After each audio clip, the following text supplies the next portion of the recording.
Leonardo da Vinci nasceu em 15 de abril de 1452, na pequena vila de Anciano, perto de Florença, na Itália. Filho ilegítimo de um notário e uma camponesa, cresceu longe dos círculos acadêmicos tradicionais, pois, na época, filhos de pais não casados não tinham acesso à educação formal em universidades. Apesar disso, desde cedo, demonstrou uma curiosidade insaciável sobre o mundo natural, a arte e os mecanismos da natureza. Desde a infância, Leonardo mostrava uma inclinação artística e científica. Uma história famosa relata que, ainda jovem, ele encontrou uma caverna e, apesar do medo inicial, foi dominado pela curiosidade, um traço que definiria toda a sua vida: o desejo de entender o que estava diante dele. Mais tarde,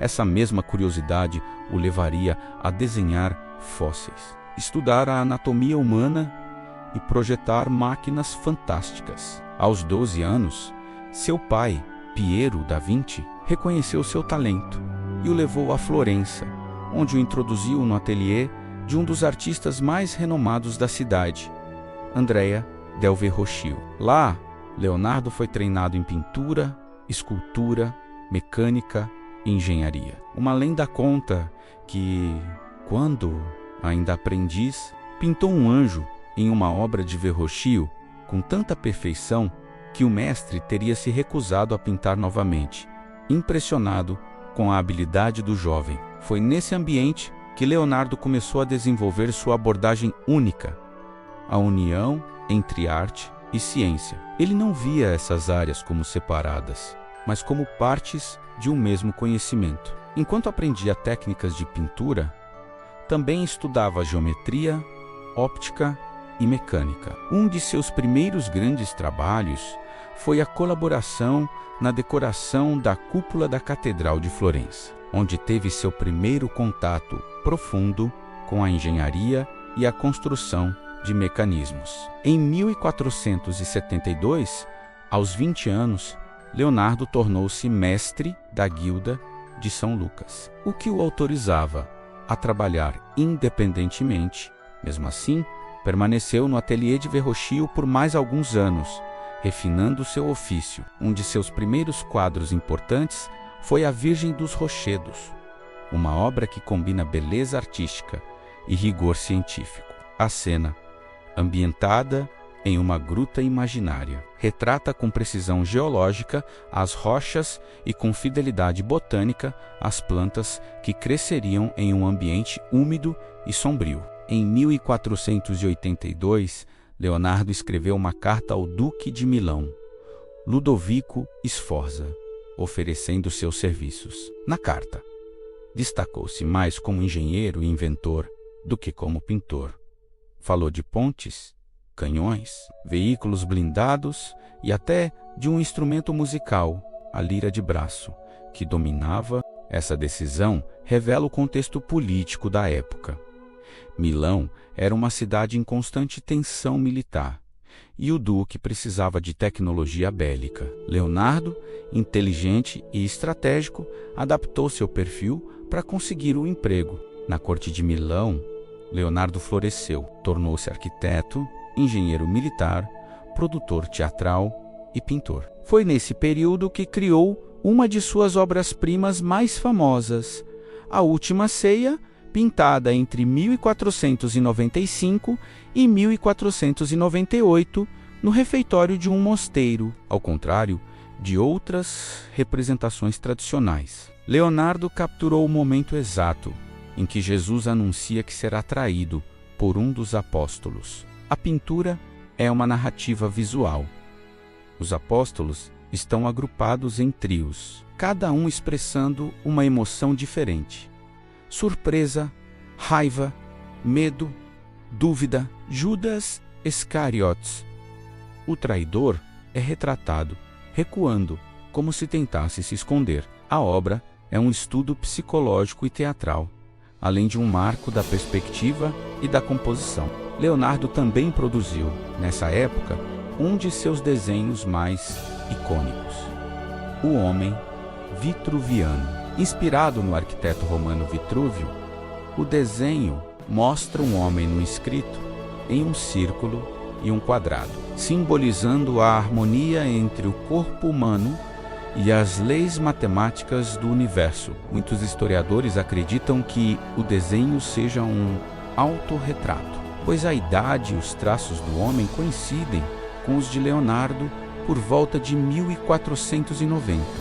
Além da arte, Leonardo mergulhou profundamente na ciência, estudou o voo dos pássaros e projetou várias máquinas, voadoras, helicópteros, asas de morcego, ornitópteros, movidos a pedal. Embora nenhuma tenha sido construída em seu tempo, seus desenhos mostram um entendimento avançado de aerodinâmica, gravidade e resistência do ar. Ele foi um dos primeiros a perceber que os pássaros eram mais pesados que o ar e, mesmo assim, voavam menos. Uma observação que antecedeu em 200 anos a teoria da gravidade de Newton. Sua obsessão com o funcionamento do corpo humano o levou à anatomia. Entre 1506 e 1508, em um hospital de Florença, Leonardo conheceu um homem de mais de 100 anos que morreu pouco depois. Ele realizou uma das primeiras autópsias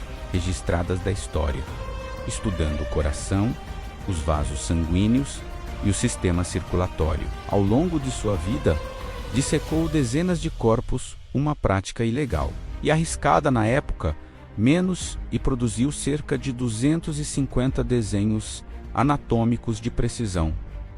Impressionante! Seus estudos incluíam o sistema nervoso, os músculos, os ossos e até o desenvolvimento fetal no útero. Suas ilustrações, com vistas múltiplas e sequências dinâmicas, lembram animações modernas e só foram plenamente compreendidas séculos depois. Leonardo também explorou geologia, botânica, hidráulica e óptica. Anotou tudo em seus cadernos, escritos em escrita, espelhada menos da direita para a esquerda, menos provavelmente para evitar borrar a tinta com a mão esquerda, já que era canhoto. Esses cadernos, hoje conhecidos como códices, contêm milhares de páginas com desenhos, esquemas e reflexões. Neles, ele projetou cidades ideais, com ruas ventiladas e esgotos modernos. Previu o uso de energia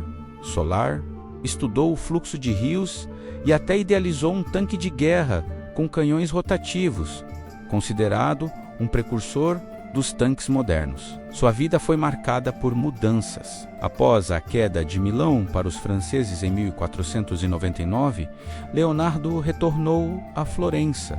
Lá, enfrentou um de seus maiores desafios, a disputa com Michelangelo. Ambos foram contratados para pintar murais em salas opostas do Palácio Vecchio. Enquanto Michelangelo pintava a Batalha de Cassina, Leonardo foi encarregado da Batalha de Anghiari. Ele experimentou uma nova técnica de pintura a óleo sobre afresco, mas o método falhou menos. A tinta escorreu. O mural foi abandonado e hoje só conhecemos sua aparência por cópias de outros artistas. Apesar de sua produtividade, Leonardo era conhecido por não concluir muitos de seus projetos. Sua mente inquieta o levava de um tema a outro, e sua perfeição o fazia protelar. Muitos de seus quadros, como a Mona Lisa, levaram anos para serem finalizados. Ele a levou consigo até a morte, continuando a retocá-la. A misteriosa expressão da modelo, a paisagem irreal ao fundo e a técnica do esfumato, menos a fusão suave de tons, tornaram na pintura mais famosa do mundo. Em 1515, o rei Francisco Porre da França convidou Leonardo para morar em seu castelo de Amboise. Lá, o artista passou seus últimos anos como primeiro pintor, engenheiro e arquiteto do rei. Continuou a desenhar, ensinar e refletir. Sofreu um acidente vascular cerebral ou uma queda que paralisou sua mão direita, mas, como era canhoto, continuou a escrever e desenhar. Em seus últimos cadernos, há anotações sobre o fluxo da água, o voo dos morcegos e até sobre o jantar do dia. A última página que escreveu, datada provavelmente de 1518, termina com uma observação aparentemente banal sobre uma refeição. Leonardo da Vinci morreu em 2 de maio de 1519, aos 67 anos, em Cloyes, hoje Clus-Lucé, na França. Seu corpo foi enterrado numa igreja local. Séculos depois, a igreja foi destruída e os ossos encontrados no local nunca foram confirmados como sendo os seus.